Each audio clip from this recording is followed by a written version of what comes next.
In this video, I'm trying to survive 100 days in hardcore Minecraft, but with only one heart. Throughout these 100 days, I'm taking on every boss, building a full underground empire, and crafting the ultimate set of gear. Will I make it to day 100, or will being on one heart be the death of me? Watch and see.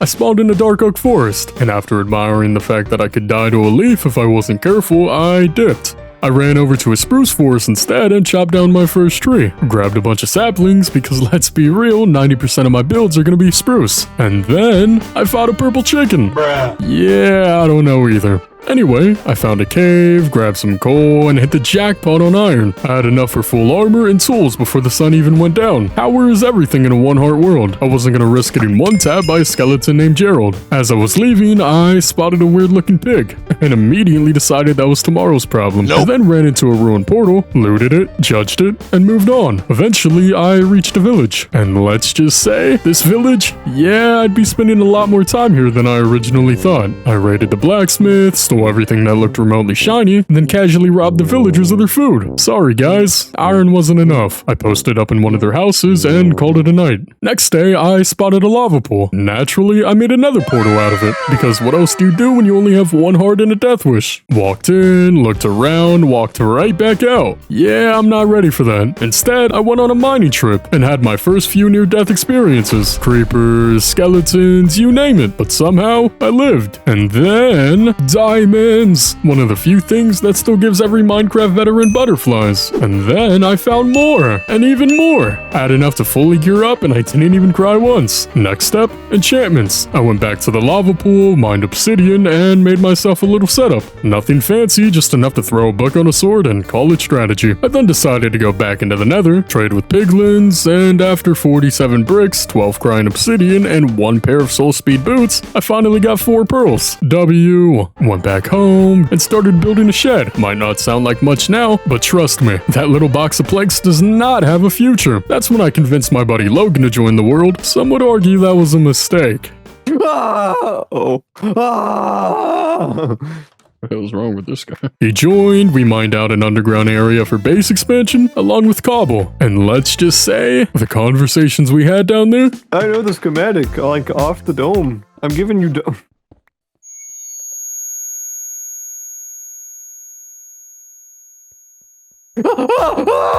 What happens in the tunnel stays in the tunnel. With Logan's company, I continued mining for over 2.5 hours. Sometime after that, I think him and I came up with some kind of game mode, if you can even call it that. Where we going? Oh, hey man! You can make a mini game out of that. Whoever can stay on this the longest. It's like a rodeo. No! Alright, my turn. Oh, that's not fair. You've played this game before.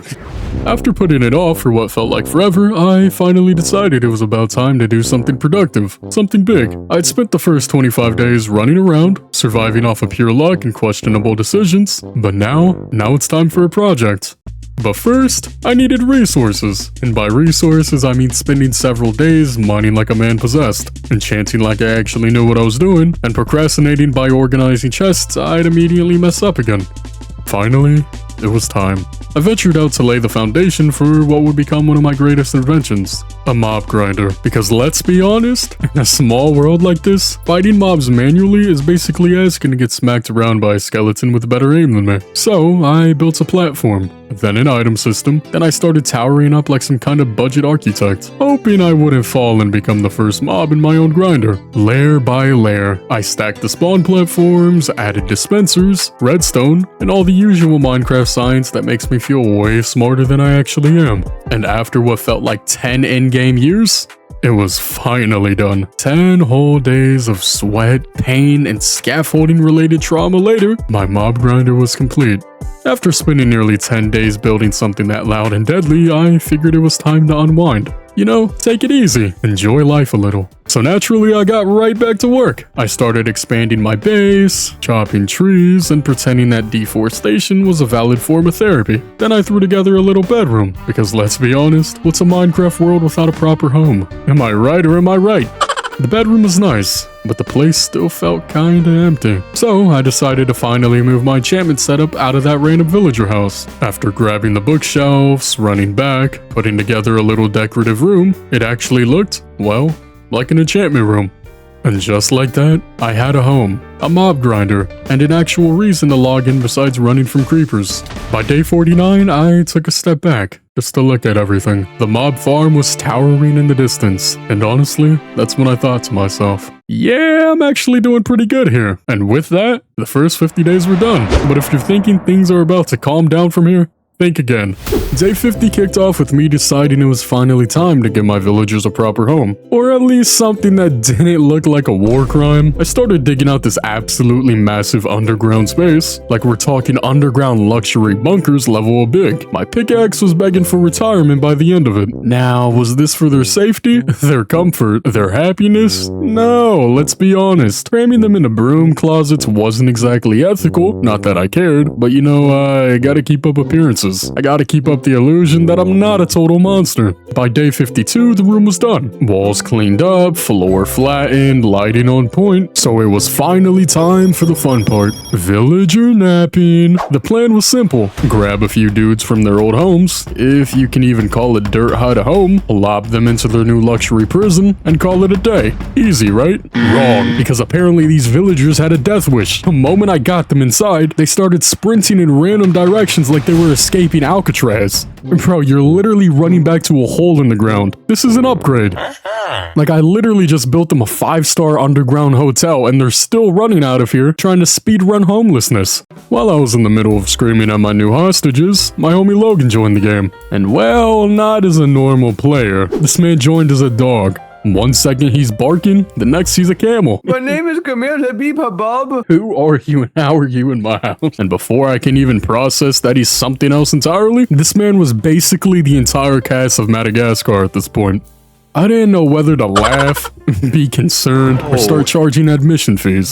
But hey, free entertainment. So while he was over there living his best National Geographic life, I finally got the villagers somewhat settled. Which is to say I trapped them again, but made it look pretty this time. Got their workstations lined up, messed with their trades a little, and of course, listened to Logan go through yet another identity crisis. You make that little noise, little guy? Yeah. Damn. I'm angry. Just another normal day in this world. By this time, the session wrapped up. The next time I logged in, I had big plans. I told myself, today's the day I make real progress. You know that motivational speech you give yourself before doing absolutely nothing productive? Yeah, that was me.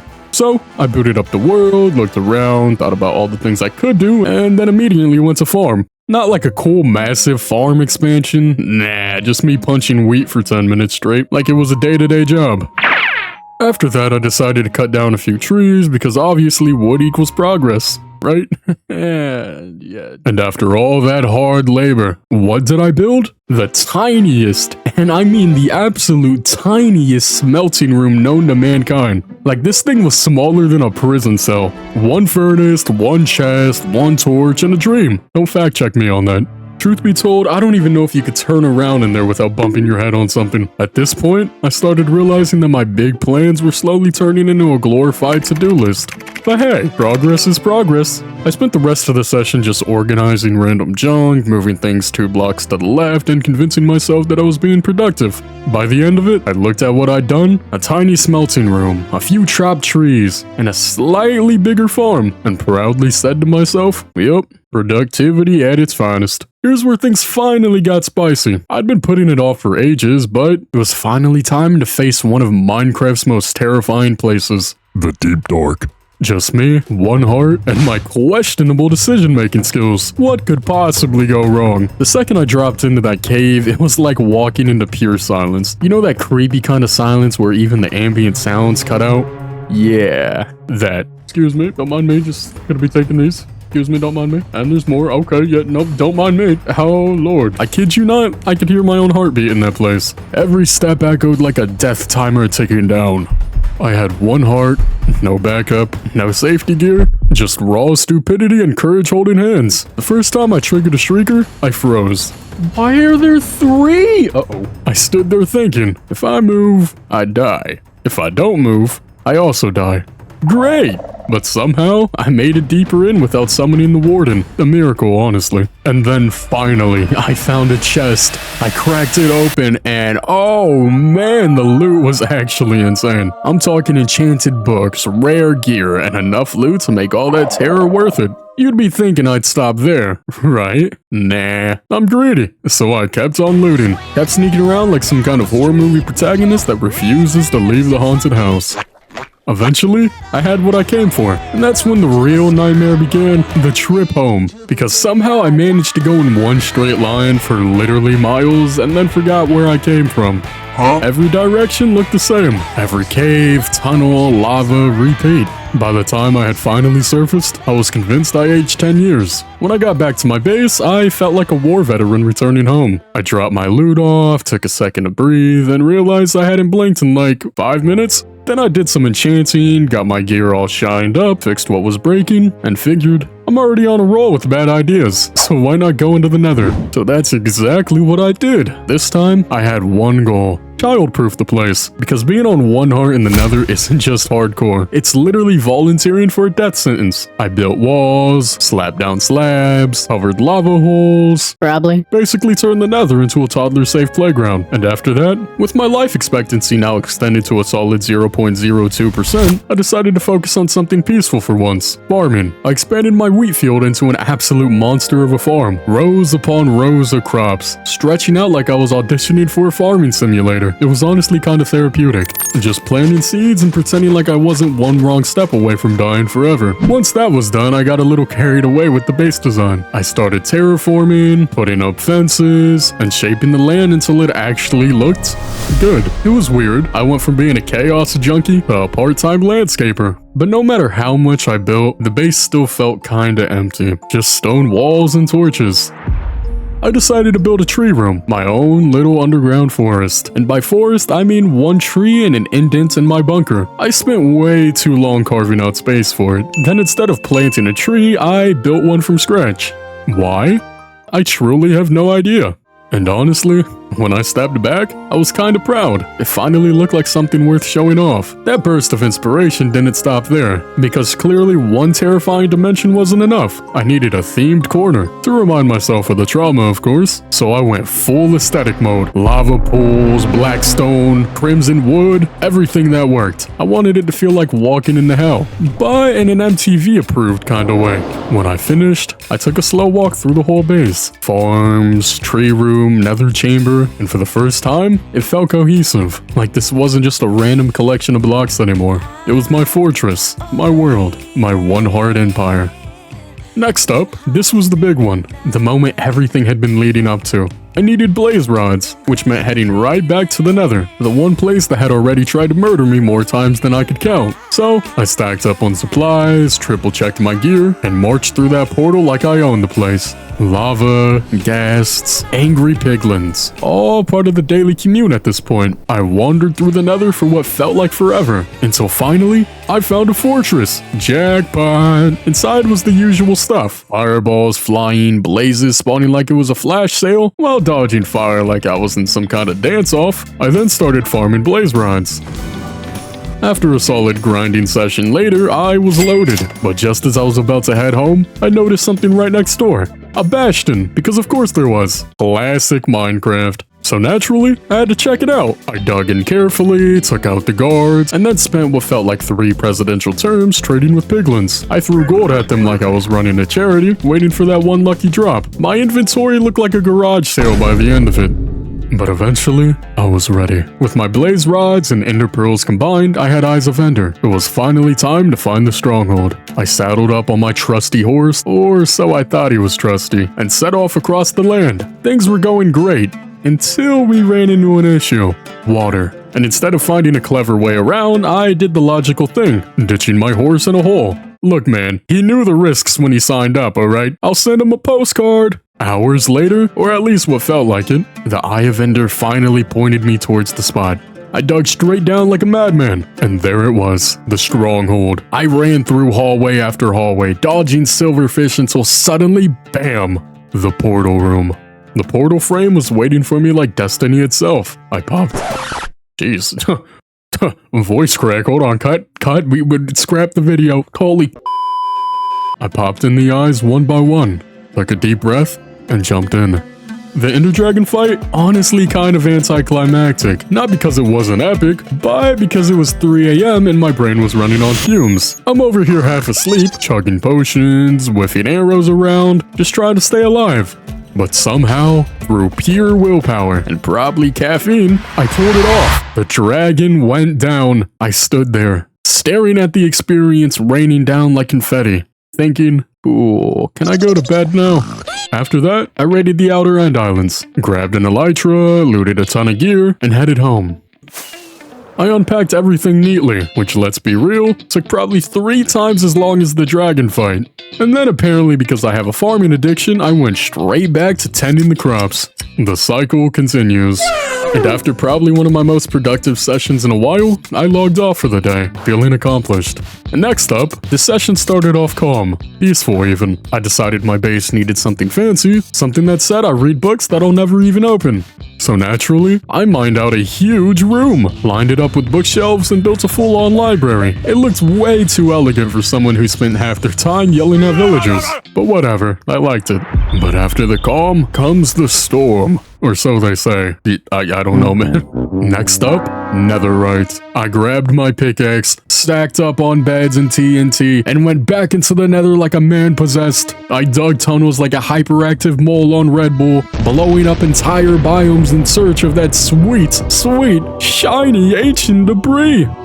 Hours passed, my tools were breaking, my brain was melting, and my inventory was full of random junk, yet again. But when I finally came back up, I had over half a stack of ancient debris, and more gold than I'd ever seen. I could practically buy Twitter with this haul. So naturally, I want to craft my netherite armor. Except plot twist, right? I forgot the upgrade template. I kid you not, I stared at my screen in disbelief, like there's no way. There's no way. But yeah, there was a way. So back to the Nether I went. This time, I looted a bastion, which of course was crawling with angry piglins who clearly hadn't forgotten my last visit. I grabbed the templates, barely escaped with my life, and finally went home thinking to myself, I was done. Nope, because now I needed more diamonds. So I went mining again. Hours underground, no breaks, just stone, lava, and disappointment. By the time I surfaced, I felt like I aged another 10 years. But finally, I had everything I needed. I crafted my netherite armor, put it on piece by piece, and just stood there, admiring it. Worth it? Maybe not. Full factor? Off the charts. I looked like a warrior forged in suffering and caffeine. The process was painful, but man oh man, I look spectacular. And I'm gonna be so honest here, after all that work, I don't even know what happened, dog. I think that's when I went on a break from YouTube. I don't even remember. Anyway, 4 months later, I logged back in. Yeah, don't judge me. Sometimes you just need an extended vacation from chaos. But when I logged back in, everything hit me. It was all still here. And by now, I'd beaten the Ender Dragon, conquered the Deep Dark, survived countless near-death experiences. Only one boss still remained, the Wither. So I packed up my gear and went hunting. The only problem? I had no idea where my old fortress was. Now I could have scrubbed through my old footage, and I don't know if I thought about it at the time or if I was just feeling extra lazy that day, but that clearly never happened.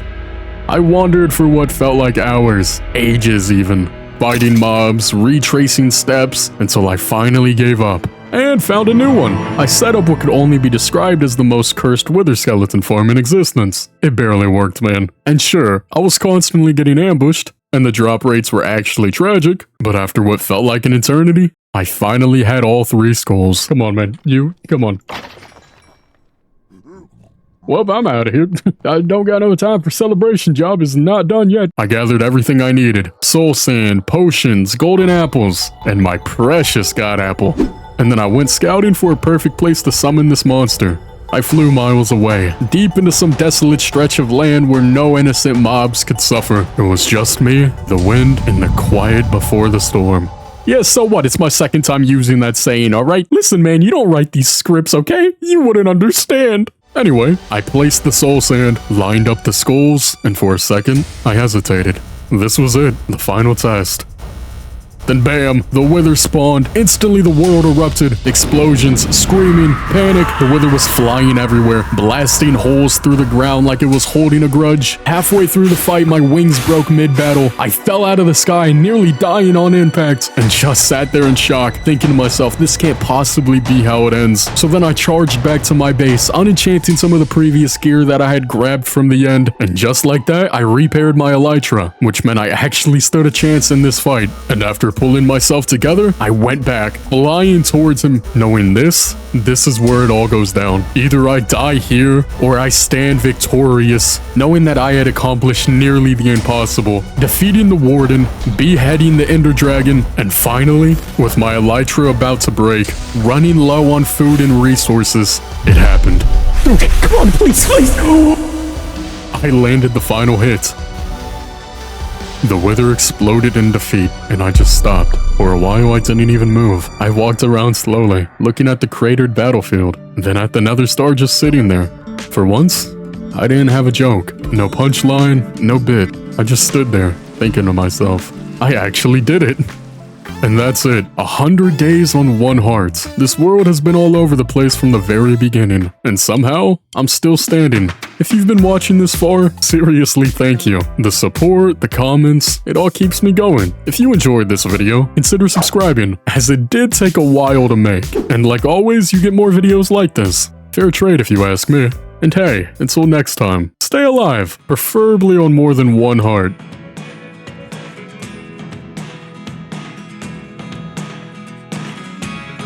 Never really know what's going on.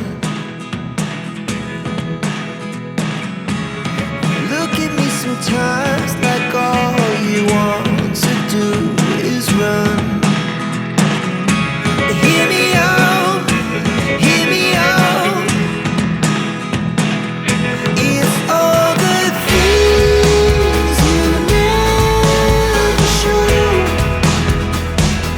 There are the things I want to know. We made it to day 100, baby! Woo! What are you still doing here, man? The video's over. Like and subscribe or something. Or lick and sub, as a matter of fact. Okay, but seriously, what are you still doing here? Dude, the video's over. Dude, come on, what are you doing?